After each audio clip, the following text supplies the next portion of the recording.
అందరికీ కార్తీక పౌర్ణమి శుభాకాంక్షలు. సో, ఈరోజు ప్రతి ఒక్కరి ఇంట్లో మొత్తం దీపాలతో, పూజలతో, స్వీట్స్ అండ్ పులిహోర ఫుల్ అన్నమాట. అందరూ మంచిగా ఎంజాయ్ చేస్తారు ఫ్యామిలీస్తో. చాలా స్పెషల్ డే అన్నమాట. ఇదేంటంటే ఫస్ట్ ఇక్కడ మనం తులసమ్మ దగ్గర అందులోనే ఉసిరి చెట్టు ఉంటుంది కదా. సో, పల్లెటూరులోన అంటే కామన్ అడవిలోకి వెళ్తే దొరుకుతాయి, లేకుంటే పల్లెటూరులో ఉంటాయి. సో, బయట సిటీ ఏంటంటే దొరకవు కదా, మార్కెట్లో అమ్ముతూ ఉంటారు. మా హస్బెండ్ అయితే నైట్ 50 రూపీస్కి ఒక కొమ్మ తీసుకొచ్చాడు. మార్నింగ్ ఏమో 100 అన్నారంట, బట్ నైట్ వరకు రేట్ తగ్గించారు, 50కి వచ్చింది. సో, దానికి కాయలు కూడా ఉన్నాయి. సో, అత్తమ్మ మార్నింగే ప్రిపేర్ చేశారు ఇవన్నీ. ఇంట్లో చిన్నోడు ఉన్నాడు కాబట్టి అంత ఈజీగా మాకు పనులు అవ్వవు. అత్తమ్మ చేస్తారు పూజ, నేను నార్మల్గా రెడీ అవ్వడము, అక్కడ ఇక్కడ ఏమైనా చేయడం అది చేస్తాను నేను. మొక్కుతున్నారు దేవునికి. ఏంటి లోపల భక్తి ఉంటే చాలు అని చెప్పేసి నాకు ఉంటుంది. పూజలు పునస్కారాలు చేయడం నాకు పెద్ద ఇంట్రెస్ట్ ఉండదు. దేవుడి పైన నమ్మకం ఉంటే చాలు అనిపిస్తుంది నాకైతే, నేను అంతే చేస్తాను. సో, ఇంట్లో కూడా తనే పూజ చేస్తారు. వాడు పుట్టక ముందు అయితే నేను కొంచెం అక్కడో ఇక్కడ హెల్ప్ చేసేదాన్ని, కానీ వాడు పుట్టిన తర్వాత నాకు అవ్వదన్నమాట. అటు చేద్దామన్నా ఇటు చేద్దామన్నా వాడు ఆడుకున్న టైంలో హెల్ప్ చేయడానికి ట్రై చేస్తాను. సో, ఫస్ట్ మాత్రం బయట పూజ చేశారు, సెకండ్ మాత్రం ఇంట్లో చేశారు.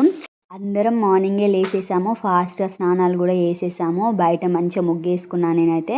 నాకేంటంటే పండుగలకి మంచిగా ముగ్గులేసి కలర్స్ నింపడం అంటే చాలా ఇష్టము. అప్పుడప్పుడేమో నార్మల్గా చేస్తాను, బట్ పండుగలకి మాత్రం కలర్స్ ఖచ్చితంగా నింపుతాను.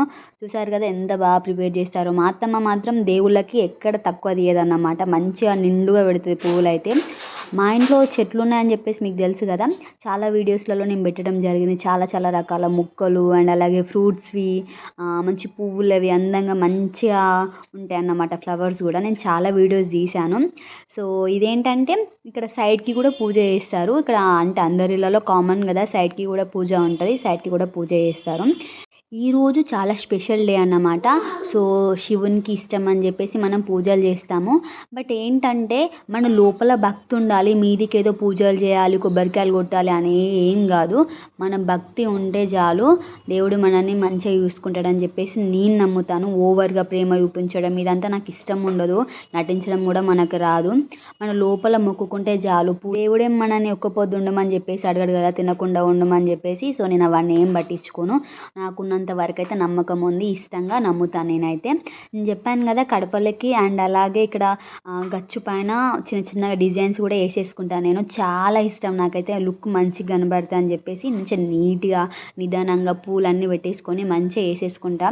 ఫ్రీగా కూడా వేసేసుకుంటాను నేను, నాకు చాలా ఇష్టము. అంటే మంచిగా కనబడాలి, నీట్గా కనబడాలి, మంచి లుక్ ఉండాలని చెప్పేసి. సో, ఫైనల్లో ఇదన్నమాట. కొంచెం తెల్లారిపోయింది. సో, మేమంతా ప్రిపేర్ చేసేసరికి కొంచెం లైట్గా తెల్లారింది, ఏమనుకోకండి. నైటే చేయాలట, కొంచెం మాకేంటంటే లేట్ అయిపోయింది, అదే అన్నమాట మిస్టేక్. అత్తమ్మ నేను ఇద్దరం ముక్కేసుకున్నాము, దీపం ముట్టేసేసుకున్నాము, అంతా కంప్లీట్ అయిపోయింది. సో, ఫైనల్గా అందరికీ మళ్ళీ ఒకసారి హ్యాపీ కార్తీక పౌర్ణమి. సో, మీ ఇంట్లో కూడా అందరు హ్యాపీగా ఉండాలనుకుంటూ మనస్ఫూర్తిగా కోరుకుంటున్నాను. అందరూ మంచిగా నైట్ టైం దీపాలు పెట్టుకొని మంచిగా ఎంజాయ్ అయితే చేస్తారు. సో, మేము కూడా అంతే అన్నమాట. నైట్ మళ్ళీ వీడియో తీసి పెట్టడానికి నేను ట్రై చేస్తాను మ్యాక్సిమం అయితే. పోయిన ఇయర్ అయితే చాలా ఎంజాయ్ చేసాం మేము, బట్ ఈసారి కొంచెం అటు ఇటు ఉందన్నమాట. అంటే వీడు పెద్దోడు అయిపోయాడు, అసలు టైమే ఉండట్లేదు. So, thank you for watching, subscribe.